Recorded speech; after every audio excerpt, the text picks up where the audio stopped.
મારું નામ છે કુલદીપ પંચાલ. આપણે આ સુરતની આઈટમ છે અને અમદાવાદમાં ફર્સ્ટ ટાઈમ હજી લઈ આવ્યા છીએ આપણે, કેમ કે ત્યાં મેં 3 વર્ષ એક્સપિરિયન્સ કર્યો છે. મારો 3 વર્ષ ત્યાં શોપ ચાલુ જ હતી. આ સુરતની આઈટમ હતી તો અમને કંઈક યુનિક લાગી, એટલે અમે અમદાવાદના લોકોને આના સ્વાદ આપવા માટે અમે અમદાવાદમાં ચાલુ કરી છે. બરાબર, તો હવે અત્યારે તો અમને રિસ્પોન્સ બહુ સારો છે અહીંયા. બરાબર, મારું માલ મટીરિયલ બધું બ્રેડ છે, મારું માયોનીઝ છે, બધા કોઈ ચીઝ છે, બધું અમારો સુરત થી જ આવે છે. અહીંયા અમારે હજી ચાલુ કર્યું અમદાવાદમાં, એને એક અઠવાડિયું થયું છે અમને. બરાબર, પણ તો બી અમારો રિસ્પોન્સ બહુ સારો છે. આ મારી દેશી ડેલો રીમઝીમ સ્પેશિયલ આઈટમ હતી. અહીંયા તમે આવશો તો તમને 4-5 બીજી આઈટમ એમાં ભાઈ મળી જશે, અને સાથે સાથે હોટડોગ બી મળી જશે. અને આપણે ખાવા માટે આવવું હોય તો એના માટે એડ્રેસ છે સુપ્રિયા ટુ હોટલ ની બાજુમાં અલખનો ઓટલો, નિકોલ.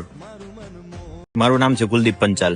આપણે આ સુરતની આઈટમ છે અને અમદાવાદમાં ફર્સ્ટ ટાઈમ હજી લઈ આવ્યા છીએ આપણે, કેમ કે ત્યાં મેં 3 વર્ષ એક્સપિરિયન્સ કર્યો છે. મારો 3 વર્ષ ત્યાં શોપ ચાલુ જ હતી. આ સુરતની આઈટમ હતી તો અમને કંઈક યુનિક લાગી, એટલે અમે અમદાવાદના લોકોને આના સ્વાદ આપવા માટે અમે અમદાવાદમાં ચાલુ કરી છે. બરાબર, તો હવે અત્યારે તો અમને રિસ્પોન્સ બહુ સારો છે અહીંયા. બરાબર, મારું માલ મટીરિયલ બધું બ્રેડ છે, મારું માયોનીઝ છે, બધા કોઈ ચીઝ છે, બધું અમારો સુરત થી જ આવે છે. અહીંયા અમારે હજી ચાલુ કર્યું અમદાવાદમાં, એને એક અઠવાડિયું થયું છે અમને. બરાબર, પણ તો બી અમારો રિસ્પોન્સ બહુ સારો છે. આ મારી દેશી ડેલો રીમઝીમ સ્પેશિયલ આઈટમ હતી. અહીંયા તમે આવશો તો તમને 4-5 બીજી આઈટમ એમાં ભાઈ મળી જશે, અને સાથે સાથે હોટડોગ બી મળી જશે. અને આપણે ખાવા માટે આવવું હોય તો એના માટે એડ્રેસ છે સુપ્રિયા ટુ હોટલ ની બાજુમાં અલખનો ઓટલો.